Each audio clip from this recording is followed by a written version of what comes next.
Well, hey everybody, this is Buddy, and I didn't look to see what the day was. I think it's the 14th of May, 2024, and today's Wednesday. I'll put that down in there, on, across there, so you can see what day it is.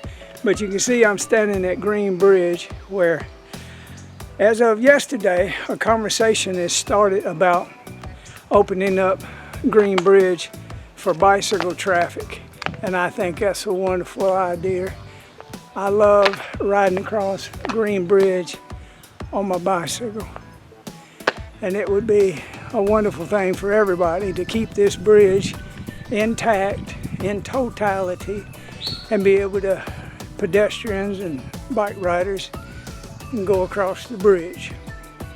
And yeah, I think it's wonderful. The conversation got started yesterday. Jeremy works for the city.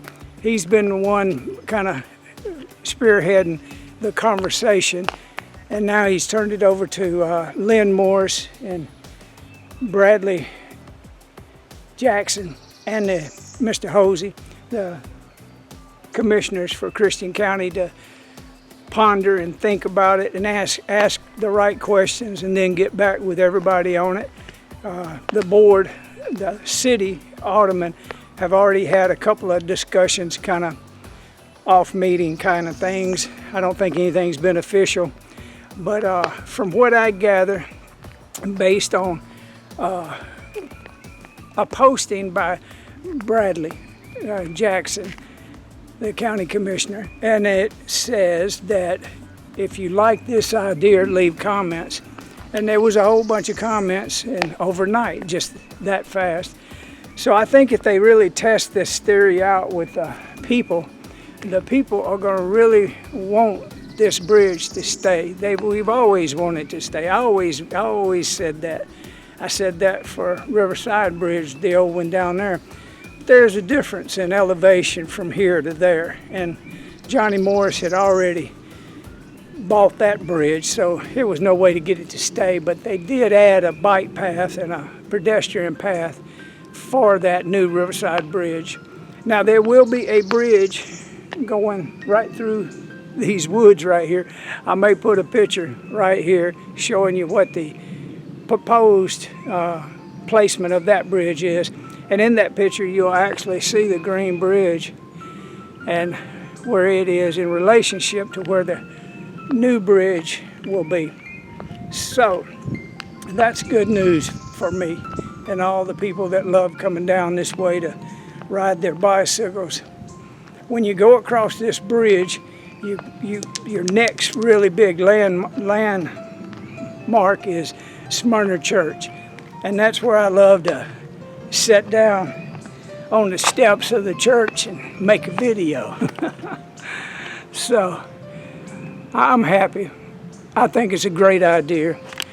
OneVoiceNow.org is a way that we can all come together in a coalition of citizens that want our voices heard, and we want people in the governments of the city, county, and state all to make sure that they're giving us the information and make sure they're hearing from the people.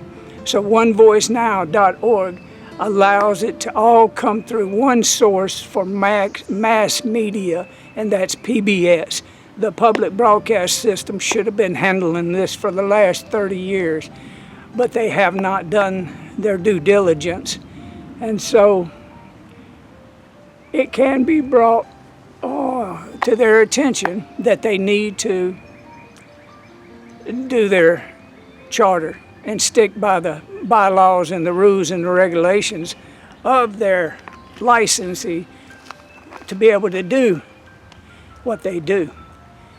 So it's a beautiful place here to ride a bicycle. And OneVoiceNow.org is a beautiful idea.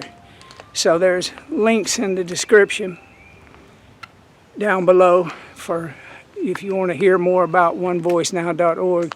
But it's a way that our representatives know how many people like something. 1 is for yes, and 2 is for no. As simple as making a phone call and enter your password code in, and then you can vote on whether you like Riverside Green Bridge being left intact and left in place for a pedestrian passageway to get us across and make it very convenient for them to know how many people like it or dislike it. Right now, they're just basing it on what people say at public meetings, and that's not even like your fingernail on your hand. You see what I'm saying? Your hand is all the people. Your fingernail is just the ones that will come to meetings and do things like make phone calls and emails and text people. That's your fingernail compared to your whole hand. That's one way I can explain it. But one voice now, instead of being one hand, it'd be two hands. That's how much power the people will have. Right now, we don't have no power. They're going to do what they want to do the way they want to do it. They try to be nice and tell us everything that they want to do and how they're going to do it. And this is one good example of government working for the people, by the people, and wants to preserve the wishes of the people to keep this historical atmosphere in Ozark, Missouri the same for not just 10 years, but for 100 years to come. People will be looking back on this and going, wow, them people of Ozarks knew how to preserve their downtown area. They knew how to preserve their country area in the county, and they knew how to keep them from building them tall-ass apartment buildings where all it does is imprison people to pay their lifetime of money for renting instead of owning their property. The people of Ozark and Christian County wants to own their property. They don't want to rent apartment buildings and have eyesores all over the city and county based on just a handful of people making all the money off of the rent. It don't make sense. Some of these people that are doing these projects are 10 times richer than the richest people.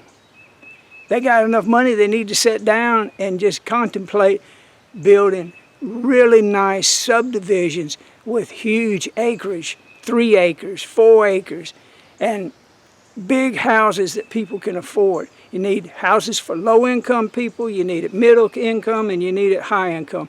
Right now, everything is headed down. It's going to be where people can't buy nothing, can't do nothing. That's what the agenda says, 2030.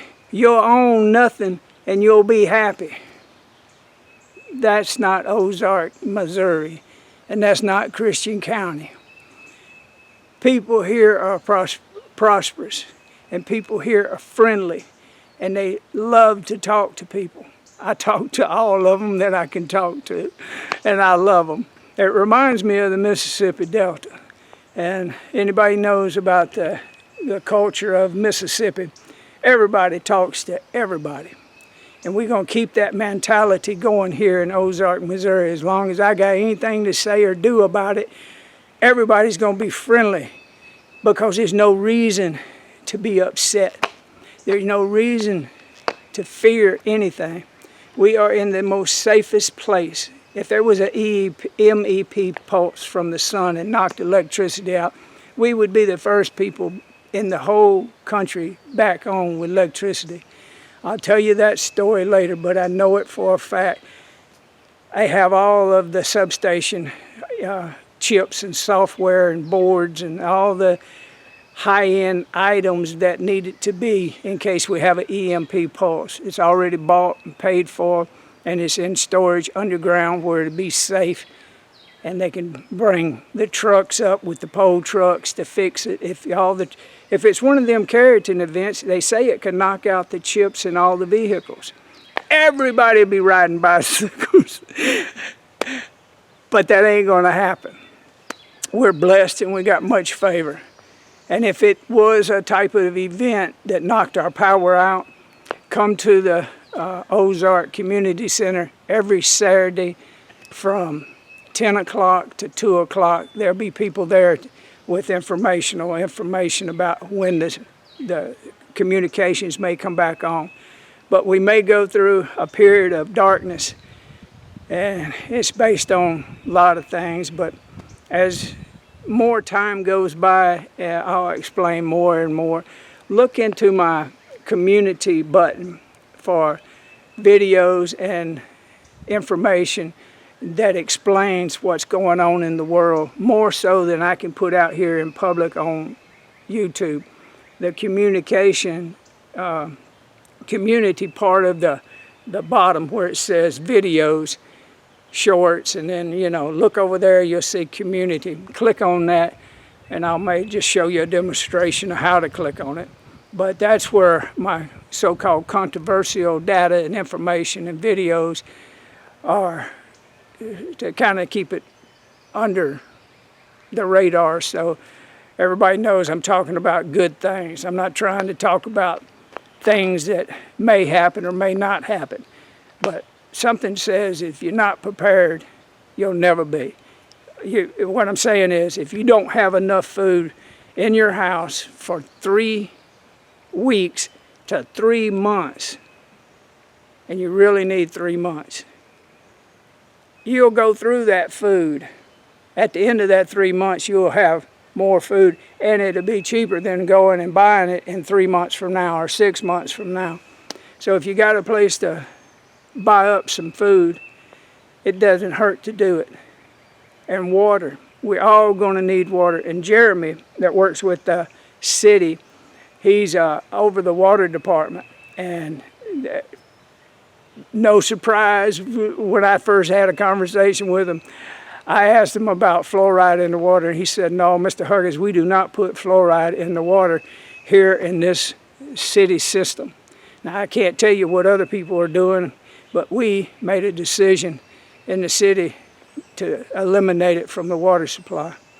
Now, that's another reason to live here in Ozark, Missouri, and Christian County. Now, in Christian County, that may be a little different story, but it's still coming from the same mentality as if the people spoke up and said they didn't want it in their water system. Can you remove it? Then you got a voice, onevoicenow.org, to let them know that you don't want it. But until you talk to these people to see what they really have in their system, you don't know. And I like Jeremy, but I might could only trust him as far as I could throw him. So I have to remind him every now and then. I see him, you know, maybe 3 times a year or whatever. And I just look at him and smile. There ain't no fluoride in that water, is it? And he gets a kick out of it. But look, y'all have a wonderful day.